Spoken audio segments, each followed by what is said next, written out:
சரியாக இப்போ நிற்கிற இடம் வடக்கு புறத்தில் இருக்க அந்த கோபுரத்துக்கு முற்பகுதியில் நிற்கிறோம். மாலை நேரம் 4:30 ஆகும்போது இந்த இடங்களை பாருங்க, சூரிய பகவான் மெதுவாக அந்த மறைகிற நேரம் அந்த வானம் முழுவதுமாக ஒரு நீல நிறமாக இருக்கும்போது இந்த கோபுரத்தினுடைய அழகு பார்க்க அவ்வளோ பிரமிப்பாகவும் மிக சிறப்பாகவும் இருக்குது. அப்படியாக அனைவருக்கும் வணக்கம். நான் உங்கள் ராஜு. நாங்கள் நிற்கிற இடம் சரியாக நல்லூர் பகுதி. இன்றைய நாள் நல்லூரானுடைய 11ஆம் திருவிழா. என்ன மாதிரியெல்லாம் இடம்பெறப்போகுது? நேற்றைய தினம் மஞ்சள் திருவிழா மிக சிறப்பாக இடம்பெற்றது. அப்படியாக நிறைந்த பக்தர்களை நேற்றைய தினம் ஆலயத்துக்கு முற்பகுதியில் ஆலயத்தினுடைய சூழல் பகுதியில் பார்க்கக்கூடியமாக இருந்தது. அப்படியாக இன்றைய தினம் காலை வேளைகளில் எங்களுடைய செல்வ சன்னதியானுடைய ரதோற்சவம் இடம்பெற்றது. இன்றைய தினம் 2026ஆம் ஆண்டு மகோற்சவத்தினுடைய 11ஆம் திருவிழா எப்படியெல்லாம் இடம்பெற்றது அந்த விடயத்தை இந்த காணொலி ஊடாக பார்க்கலாம். அப்படியாக நாங்கள் இப்போ நிற்கிற இடம் சரியாக கிழக்கு புற ராஜகோபுரம் இருக்கிற அந்த வாயிலுடைய முன்றல் பகுதியில் நிற்கிறோம். நிறைந்த அளவு பக்தர்கள் நேற்றைய தினம் மஞ்சள் திருவிழாவுக்கு வந்திருந்தார்கள். அதே மாதிரி இன்றைய தினம் காலையில் செல்வச்சன்னதியான் முருகன் ஆலயத்தினுடைய ரதோற்சவம் கூட இடம்பெற்றது. அதனாலும் ஏனோ தெரியல, இன்றைய தினம் ஒரு கணிசமான பக்தர்களையே இன்றைய தினம் முன்றல் பகுதியில் காணக்கூடிய மாதிரி இருக்கின்றது. அப்படியாக உள்ள வசந்த மண்டப பூஜைகள் நிறைவு பெற்று சுவாமி உள்வீதி வலம் பெறுவதற்காக ஆயத்தமாகிற அந்த காட்சிகளை நாங்கள் தொடர்ந்து பார்க்க போகிறோம். 2026ஆம் ஆண்டு மகோற்சவத்துடைய 11ஆம் நாள் மாலை திருவிழா மிக சிறப்பாக இடம்பெறப்போது. முக்கியமான நிறைய அழகான காட்சிகள் எல்லாம் இந்த தருணங்களில் இன்றைய நாள் நீங்கள் பார்க்கக்கூடிய மாதிரி இருக்கும். அப்படியாக வசந்த மண்டபத்திலேருந்து சுவாமி கொடித்தம்மம் இருக்கிற அந்த இடத்தை நோக்கி புறப்படுகின்ற காட்சிகளை பார்க்கலாம். முக்கியமான விடயம், இன்றைய நாள் முழுவதும் அலங்காரம் ஒரு வித்தியாசமான வியப்பூட்டக்கூடிய வகையில் இந்த அழகை எங்கேயுமே பார்த்துருக்க மாட்டீங்க. அப்படியான ஒரு அழகு, அதாவது மயில் தோகை விரித்தால் போல அவருடைய கொண்டை அழகில் அந்த விடயங்கள் அந்த அவ்வளவு அழகாக அந்த சாத்துப்படி வேலைகள் அலங்காரம் காணப்பட்டது. மயில் தொகை விரித்த முருகப்பெருமானுடைய அலங்காரம் சொல்ல புல்லரிக்கும். அதை நேரில் பார்க்கும்போது தான் அந்த காட்சி உங்களுக்கு வியப்பூட்டுற வகையிலே அப்படியே ஒரு இன்னொரு இப்படி முருகன் அழகாண்டு ஒரு வியப்பூட்டுற வகையில் அந்த காட்சிகள் பார்க்கக்கூடிய மாதிரி இருக்கும். அப்படியே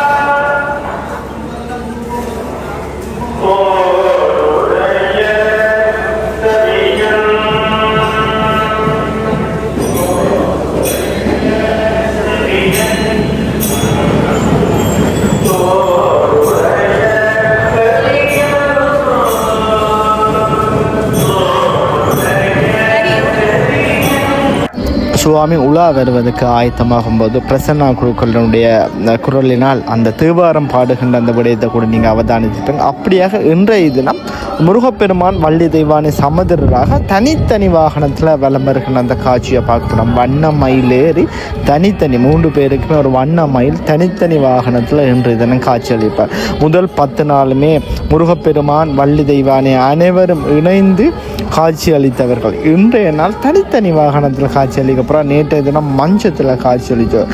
அப்படியாக சுவாமி சரியாக கொடித்தம்பத்தில் வந்து இந்த இடங்களில் தீபாரதனைகள் எல்லாமே காட்டிய பிறகு உள் வீதி வலம் வருகின்ற அந்த காட்சிகளையும் நாங்கள் தொடர்ந்து பார்க்கலாம். இன்றைய தினம் நான் ஏற்கனவே சொன்ன மாதிரி மயில் தோகையோட கந்தவேல் பெருமான், எங்களுடைய தங்க கந்தவேல் பெருமான் காட்சி அளிக்கிற போது அது சொல்கிறதுக்கு வார்த்தை இல்லை. அதோட அந்த வசந்த மண்டபத்தில் இன்றைய இதை நான் ஒவ்வொரு நாளும் வசந்த மண்டபத்தில் அந்த தீபாரதனை காட்டுற அந்த காட்சி நான் பார்ப்பேன். ஆனால் உள் வீதியில் காணொலிகள் எதுவுமே பதிவு செய்யலாது. அந்த காட்சி வரைக்கும் எல்லாட்ட கையும் தன்னை மறந்து தலைமையில் போய் முருகான்னு சொல்லி கும்பிட்ற அந்த விதம் இருக்குல்ல, அது அப்படி ஒரு வார்த்தை. அதாவது அதை பார்த்து கும்பிடும் போது வணங்கும் போது நம்மை அறியாமல் புல்லரிக்க, நம்ம அறியாமல் கண்ணீர் வர, அதை உணர்ந்தவர்களுக்கு தெரியும். ஈழத்தில் இருக்கிற எல்லா ஆலயங்களில் போய் அதே நிகழ்வு அதே உணர்ச்சிகள் இருந்தாலும் கொஞ்சம் கூடுதலான உணர்வு. ஆனால் நல்லூர் ஆலயத்தில் அந்த வசந்த மண்டப பூசைகள் இடம்பெறும் போது அந்த உணர்வுகள் அதிகமாக இருக்கும். அதை நான் உணர்ந்திருக்கிறேன். அந்த இடத்துல நின்று அனுபவித்தவர்களுக்கு அந்த விடயம் தெரியும் என்று நினைக்கிறேன். அப்படியாக சுவாமி சரியாக அந்த நடராஜ பெருமானுடைய உருவம் இருக்கிற அந்த இடத்துல வலம் வருகின்ற காட்சிகள் மிக சிறப்பாக, அதோட இந்த வில் போன்ற அமைப்பு கட்டுமானத்துக்கு உள்ளால் அந்த உள்வீதி வலம் வருவது மிக அழகாக இருக்கும். அந்த காட்சியும் தொடர்ந்து பார்க்கலாம்.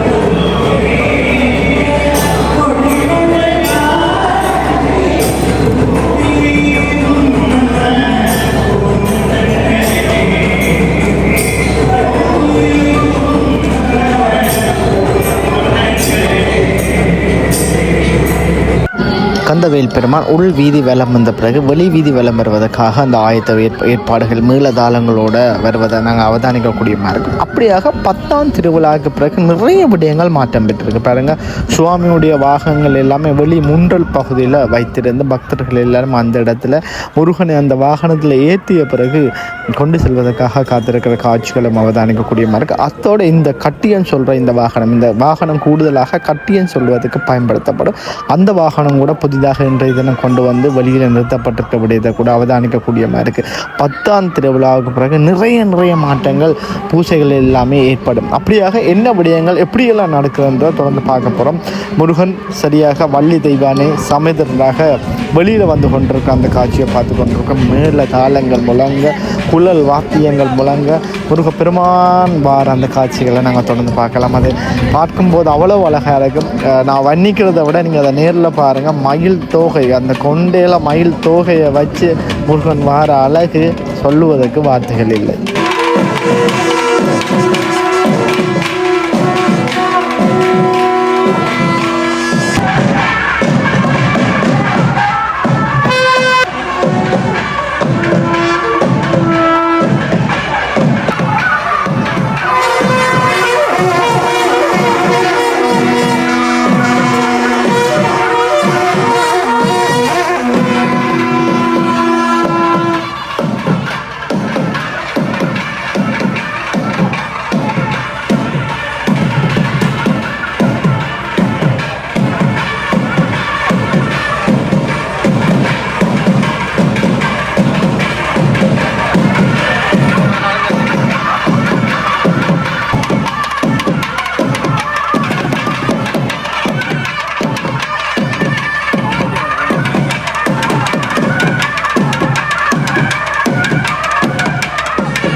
कुमारदास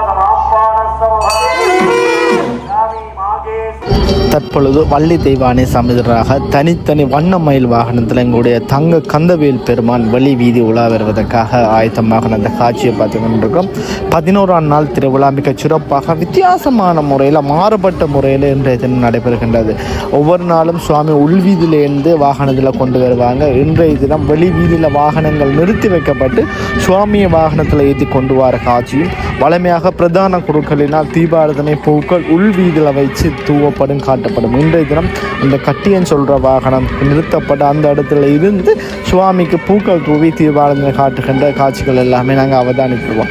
இன்றைய தினம் 2026ஆம் ஆண்டு மகோத்சவத்தினுடைய 11ஆம் நாள் மிக சிறப்பாக அழகு பொழிகிற வண்ணம் எங்களுடைய கந்தவேல் பெருமான் வந்து கொண்டிருக்கிறார். பாருங்கள், சிறுவர்கள் எல்லாமே இணைந்து பக்திபூர்வமாக இந்த இடத்துல அந்த மேளதாளங்கள் இசைக்கிற அந்த வாகனங்கள் இழுத்து கொண்டு வர அந்த காட்சி அவதானிக்கக்கூடியமாக இருக்கும். சரியாக கிழக்கு புற வாயில் நோக்கி முருகப்பெருமான் மெதுவாக வள்ளி தெய்வானை சமதராக அசைந்து வர காட்சி. அதோடு இன்றைய தினம் ஒரு சப்ஸ்கிரைபர் சொன்ன விடயத்துக்காக சில விஷயங்கள் நான் இதில் இணைத்திருக்கிறேன். அதாவது எப்போவுமே நான் அந்த காணொலி பதிவு செய்யும் போது புகைப்படங்கள் எடுத்தல் அப்படி நிறைய விடயங்கள் செய்கிறபடியாக நிறைய விடயங்கள் தவறுதலாக விடப்படுகின்றது. அப்படியாக இன்றைய தினம் மேளதாளங்கள் நாதஸ்வரம் இசைக்கிற அந்த விடயத்தை நான் உங்களுக்கு முழுமையாக காட்டிருக்கேன். நீங்கள் அதை தொடர்ந்து பார்க்கலாம்.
தெற்கு புற வாயிலை நோக்கி சுவாமி அசைந்து வந்து கொண்டிருக்க ஒரு அழகிய காட்சியை பார்த்து கொண்டிருக்கோம். தெற்கு புறம் வந்தாலே அந்த இடம் அமைதியாகிடும். காரணம் பிரசன்னா குருக்களுடைய கந்தர் அனுபூதி. அந்த இடம் அமைதியான பிறகு மிக சிறப்பாக அது இடம்பெறும். அதனை வந்து பார்க்கலாம்.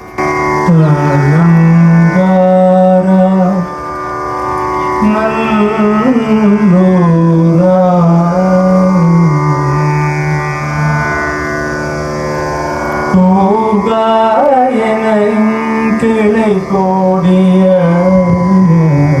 போகா வகைமை பொருள் பேசியவா நாகாச்சலவேலவனாலுகவி தியாக சுரலோக சிகாமணியே கூகாயனையன் கிளை கூடியழ போகா வகைமை பொருள் பேசியவா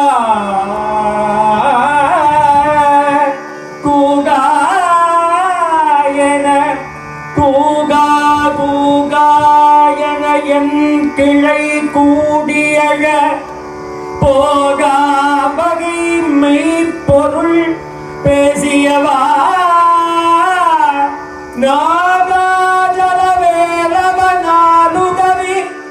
தியாக சுரலோக சிகாமணியே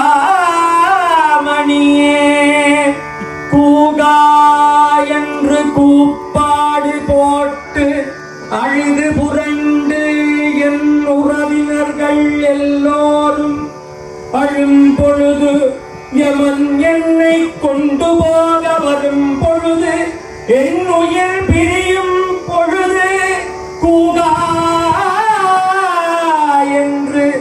என் உறவினர்கள் எல்லோரும் அழுது புரண்டு அழும் பொழுது நீதானே வந்தென்னை காக்க வேண்டும் மெய்ப்பொருளை அருள வேண்டும் மெய்ப்பொருள் பேச வேண்டும் என் உடம்பு வேண்டுமானார் அழியலா நல்லை கந்தாயன் ஆன்மாவிற்கழிவில்லாமல் அலை நீதான் மெய்ப்பொருள் பேசி காக்க வேண்டும் நல்லை கந்தா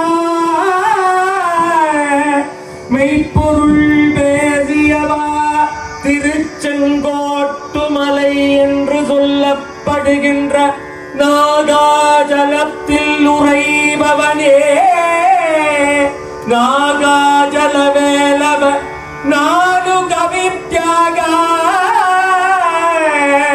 நாலு கவி பாடவும் மெய்ப்பொருள் பேசவும் மெய்ப்பொருள் அறியவும் மெய்ப்பொருள் உணரவும் நான்கு கவி பாடவும் எனக்கு அருள வேண்டும் ஆசு மதுரம் வித்தாரம் சித்திரம் வித்தாரம் என்று சொல்லப்படுகின்ற ஆசு மதுரம் சித்திரம் வித்தாரம் என்று சொல்லப்படுகின்ற நான்கு வகையான கவி உன்மேல் பாடக்கந்தா உன்னை பாடக்கந்தா அருள வேண்டும் மெய்ப்பொருள் வேதியவா திவாய திவாய சிவாய திவாய திவாய திவாய திவாய திவ திவ திவ திவ திவ திவ திவாய திவ திவ திவாய சிவாய திவாய திவாய திவாய சிவாய திவாய திவாய திவாய திவாய திவாய என்று மெய்ப்பொருள் பேசிய கந்த பெருமானே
உலகாடும் ஆண்டவனே நீதானையா உலகாடும் ஆண்டவனே நீதானையா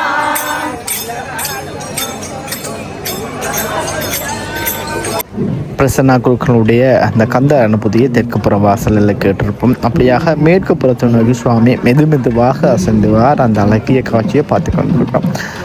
வர வர கொஞ்சம் பக்தர்களுடைய எண்ணிக்கை அதிகரித்து கொண்டிருக்கிற அந்த காட்சியை பார்க்கிறோம். மேற்கு புற வாயிலுடைய அந்த இடங்களில் மேளதாளங்கள் குழல் வாத்தியங்கள் இசைக்கப்பட்டு மேற்கு புற வாசலை கடந்து செல்கின்ற அந்த காட்சிகளையும் நாங்கள் தொடர்ந்து பார்க்கலாம். 2026ஆம் ஆண்டு மகோற்சவத்தினுடைய 11ஆம் நாள் மிகச் சிறப்பாக நடைபெற்று கொண்டிருக்கும். இன்றைய நாள் முழுவதுமாக வித்தியாசமான அலங்காரம், முருகனுடைய சாத்துப்படி வேலைகள் முழுவதுமாக மாறுபட்ட வகையில் மயில் தோகையுடைய ஒரு கொண்டை அலங்காரம், அப்படியாக நிறைந்த ஒரு ஆபரணங்களோட தங்க ஆபரணங்களோடு எங்களுடைய தங்கவேல் பெருமான் காட்சியளித்து கொண்டிருக்கிறார்.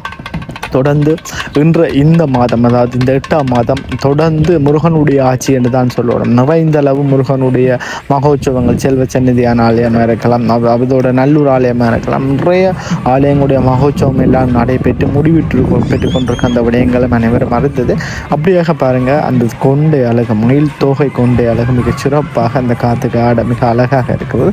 அதோட ஏற்கனவே நான் சொன்ன மாதிரி நல்லூரானுடைய தனித்துவம் சிறப்பு என்று சொன்னால் நல்லூரானுடைய அந்த முருகன் வார வாகனம், அந்த வாகனத்தினுடைய தன்மை எல்லாமே ஒரு உயிரோட்டம் உள்ளதாகவும் அதனுடைய அமைப்புகள் முழுவதுமாக நேர்த்தியாக இருக்கும். அப்படியாகத்தான் இன்றைய தினம் முருகப்பெருமான் வள்ளி தெய்வானி சமுதிராக வார அந்த வண்ண மயிலுடைய ஒரு அழகு கூட அவ்வளவு சிறப்பாக இருக்கிறது எங்களால் காணக்கூடியமாக இருக்குது. மெதுவாக வடக்கு புற வாயில் கோபுரத்தை முருகப்பெருமான் சென்றடைகின்ற அந்த காட்சியை பார்த்து கொண்டிருக்கிறோம். தொடர்ந்து என்ன விடயங்கள் வெளி வீதியில் இடம்பெறுகின்றது நாங்கள் தொடர்ந்து பார்க்கலாம்.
முருகப்பெருமான் மெதுவாக கிழக்கு புற ராஜகோபுரத்தினுடைய மூன்றல் பகுதியை சென்றடைகின்ற அந்த காட்சியை பார்த்து கொண்டிருக்கோம். சிறப்பாக இன்றைய நாள் மகோத்சவம் அதனுடைய 11ஆம் நாள் திருவிழா மிக சிறப்பாக இடம்பெற்று நிறைவு பெற்றிருக்கிறது. அப்படியாக முருகப்பெருமான் முன் வீதியில் சென்றடைந்து அந்த இடங்களில் தீபார்த்தனைகள் எல்லாமே காட்டிய பிறகு முருகப்பெருமானுடைய வாகனங்கள் முன் வீதியில் இறக்கப்பட்ட பிறகு முருகப்பெருமான் உள்வீதி செல்லுகின்ற அந்த காட்சிகளையும் தொடர்ந்து பார்க்கலாம்.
இறுதியாக முருகப்பெருமான் வள்ளி தெய்வானை சமதராக வசந்த இருப்பிடத்தை நோக்கி சென்ற பிறகு இந்த யாகசாலையில் இறுதி பூஜைகள் இடம்பெறும். அனைத்து பிரதான குருக்களும் இந்த இடத்துல இந்த யாகசாலயத்தில் வந்து பூக்கள் தூவி தீபாவளி எல்லாமே காட்டிய பிறகு தான் இந்த பூஜையானது, அதாவது இந்த இறுதி பூஜையானது நிறைவு பெறும். அப்படியாக இந்த 2026ஆம் ஆண்டு மகோத்சவத்தினுடைய 11 நாள் திருவிழா மிக சிறப்பாக இடம்பெற்று நிறைவு பெற்றிருக்கு.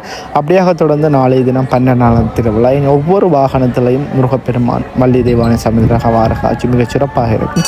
அப்படியாக காணொலியை பார்வையிட்ட அனைவருக்கும் நன்றி. காணொலி அனைவருக்கும் பகிர்ந்து கொள்ளுங்கள்.